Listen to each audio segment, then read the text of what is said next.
दोस्तों का बहुत बहुत स्वागत है। दोस्तों, आज की वीडियो में हम घर पर च्यवनप्राश बनाना सीखेंगे। च्यवनप्राश कैसे बनाया जाता है, तो दोस्तों उसकी विधि बताएंगे। उस च्यवनप्राश के फायदे क्या क्या हैं, कब लेना है, कितनी मात्रा में लेना है, तो दोस्तों इससे संबंधित सारी जानकारी शेयर करने वाले हैं। तो दोस्तों इस च्यवनप्राश को आप घर पे बनाइए और दोस्तों पूरे परिवार के साथ इसे यूज कर सकते हैं। जो मौसमी बीमारियां होती हैं, संक्रमण रोग होते हैं जैसे सर्दी, खांसी, जुखाम, दमा, अस्थमा, इससे आप बच सकते हैं। इसके अलावा ये आपके पाचन तंत्र को इम्प्रूव करेगा, गैस, कब्ज, एसिडिटी को दूर करेगा। ऐसे बहुत सारे इसके फायदे हैं। तो दोस्तों इस वीडियो को ध्यान से अंत तक आप ज़रूर सुनिएगा। सुनने के बाद अगर आपके मन में कुछ और प्रश्न है या जानने की इच्छा है, तो आप कमेंट सेक्शन के माध्यम से पूछ सकते हैं। तो दोस्तों इसमें कोई केमिकल नहीं प्रयोग होगा, पूर्ण रूप से सेफ है। तो चलिए दोस्तों हम इस च्यवनप्राश को बनाने की विधि के बारे में जानते हैं। पहले जानते हैं दोस्तों हमें क्या क्या चाहिए और इसका प्रोसीजर क्या है। सबसे पहले दोस्तों हमें चाहिए आंवला 1 किलो। अब दोस्तों आंवले का सीजन आ चुका है, तो आप मार्केट से आप लाइए फ्रेश ताज़ा 1 किलो आंवला। इसके अलावा आपको चाहिए अश्वगंधा। तो दोस्तों आप अश्वगंधा का पाउडर भी कंपनियों का खरीद सकते हैं, या पंसारी की दुकान से आप अश्वगंधा जड़ी भी ला सकते हैं। तो कितना अश्वगंधा चाहिए? 30 ग्राम। आपको चाहिए 20 ग्राम फतावरी, 30 ग्राम सफ़ेद मूंगफली, 20 ग्राम गिलोय, 5 ग्राम लौंग, 5 ग्राम काली मिर्च, 20 ग्राम पुनरवा और 20 ग्राम ब्राह्मी। तो दोस्तों ये सारे पाउडर भी खरीद सकते हैं, नहीं तो पंसारी की दुकान से आप सबूत खरीद के लाइए। लाने के बाद इसे आप पहले अच्छी तरह से जो जड़ी बूटियां हैं इन्हें धुल लीजिए। धुलने के बाद खूब अच्छी तरह से धूप में सुखवा लीजिए। जब ये अच्छी तरह से धूप में सूख जाए, तब उसके बाद आपको क्या चाहिए? सूखने के बाद घर पे ही आप इसका पाउडर बना लीजिए। अब दोस्तों जो काली मिर्च है, पुनरवा है, ब्राह्मी है, लौंग है, अश्वगंधा, शतावरी है, सफ़ेद मूंगफली और गिलोय, इन सबको आप पाउडर बना करके अलग रख दीजिए। अब जो आपका आंवला है, अब चलिए बनाने की विधि जानते हैं। ये दोस्तों जो आपका आंवला है, सबसे पहले आंवले को धुल लीजिए। धुलने के बाद इसे स्टीम कर लीजिए। स्टीम यानी भाप में बढ़िया से इसे पका दीजिए। जब आप इसे भाप में पका देते हैं तो ये आंवला एकदम सॉफ्ट हो जाएगा, पक जाएगा। पकने के बाद निकाल दीजिए और इसे थोड़ा ठंडा होने दीजिए। ठंडा होने के बाद इसे पेस्ट बना दीजिए। पेस्ट इसे आप दोस्तों मिक्सर में भी डाल के पेस्ट बना सकते हैं, या ऐसे दबा के इसको फोड़ दीजिए। पूरा आंवला फूट जाएगा आसानी से।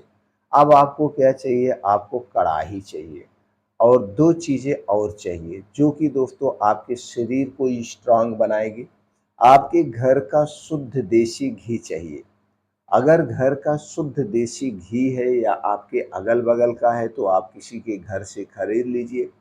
अगर शुद्ध देसी घी नहीं है, तो मार्केट का किसी भी कंपनी का घी मत लीजिए, क्योंकि वो हमारे लिए सेफ़ नहीं है। दावे तो बहुत करते हैं, लेकिन दोस्तों वो सेफ़ नहीं होता है। अगर आपके पास घी नहीं है, तो आप शुद्ध सफ़ेद तेल लीजिए। तिल का तेल दोस्तों ये भी एकदम शुद्ध होना चाहिए। अगर हम इसकी क्वालिटी की बात करें तो कोई कंपनी शुद्ध नहीं देती है। हाँ, कुछ लोग हैं जो दोस्तों तेल की मशीन लगाए हैं, वो लोग तेल बेचते हैं। तो किसी के पास आप जाइए, अपने आँख के सामने तेल निकलवा लीजिए। तो आपको चाहिए सफ़ेद तिल। सफ़ेद तिल का जो है वो तेल चाहिए। तो दोस्तों तेल कितना चाहिए? 50 ग्राम। 50 ग्राम तेल चाहिए, और चाहे तो तेल और घी दोनों का प्रयोग कर सकते हैं। तो घी अगर आप ले रहे हैं तो 100 ग्राम आपको घी चाहिए। इसी में से 50 ग्राम घी या दोस्तों तेल डाल करके उस आंवले को कढ़ाई में ऐसे भून दीजिए, सॉफ्ट होने दीजिए। सॉफ्ट होने दीजिए और इसी में आप डाल दीजिए दोस्तों 500 ग्राम गुड़। आधा किलो से 600 ग्राम देसी गुड़ चाहिए, फोड़ करके उसे आंवले में आप डाल दीजिए। अब उस आंवले को खूब बढ़िया से पकने दीजिए। पकते-पकते दोस्तों आप जब वो पेस्ट गाढ़ा हो जाए, कलर चेंज हो जाए, गुड़ के कलर का हो जाएगा।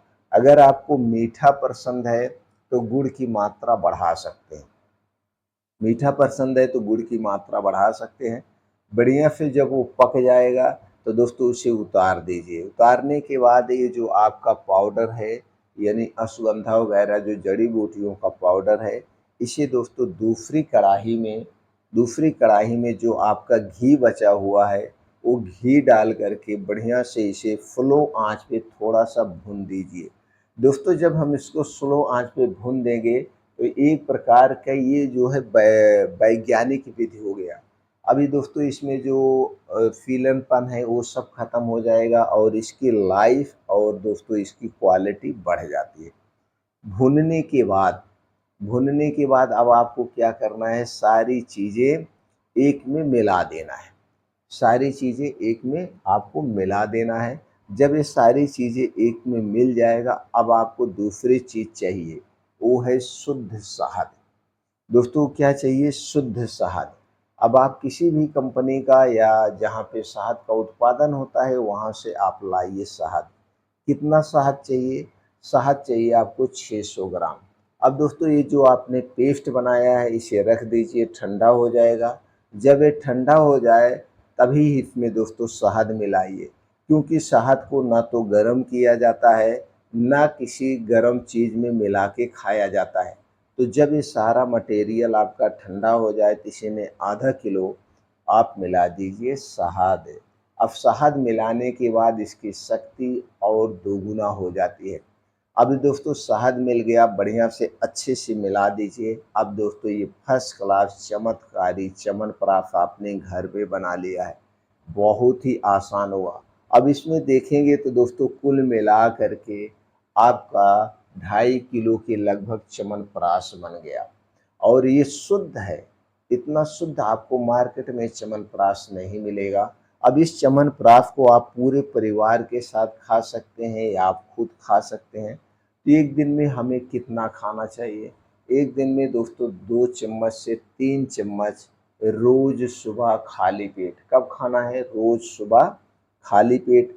अगर आप सुबह खाली पेट कोई मेडिसिन ले रहे हैं, किसी बीमारी की कोई दवा ले रहे हैं, तो दोस्तों शाम के समय जब आपको अच्छी सी भूख लगती है, पेट खाली रहता है, तब भी ले सकते हैं या दोस्तों 2 दिन उनमें कभी भी इसे एक बार ले सकते हैं। लेकिन सबसे अच्छा समय जो माना जाता है वो सुबह खाली पेट का समय माना जाता है। इस समय आपका दोस्तों पेट खाली रहता है और आपके चाहिए होती है अच्छी चीज़ें, तो रोज़ सुबह खाली पेट ले सकते हैं 2 से 3 चम्मच। अगर हम वज़न की बात करें तो दोस्तों 15 से 20 ग्राम आप रोज़ सुबह खाली पेट लीजिए। मात्रा और आप बढ़ा सकते हैं, यानी 30 ग्राम तक, 25-30 ग्राम तक डेली ले सकते हैं।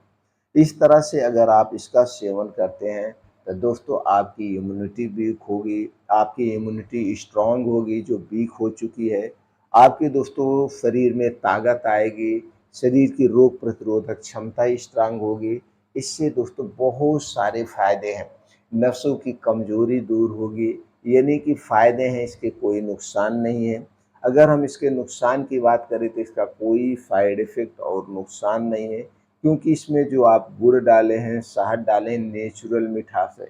इसका कोई दुष्परिणाम आपको नहीं मिलेगा, सिर्फ़ फ़ायदे मिलेंगे। बस एक बात का आपको ध्यान देना है, एक बात का ध्यान देना है, इसे खाने से पहले और इसे खाने के 2 घंटे बाद तक कुछ भी नहीं खाना-पीना है। आपके मुँह में कुछ भी नहीं जाएगा, तब ये पूर्ण रूप से फ़ायदा करेगा।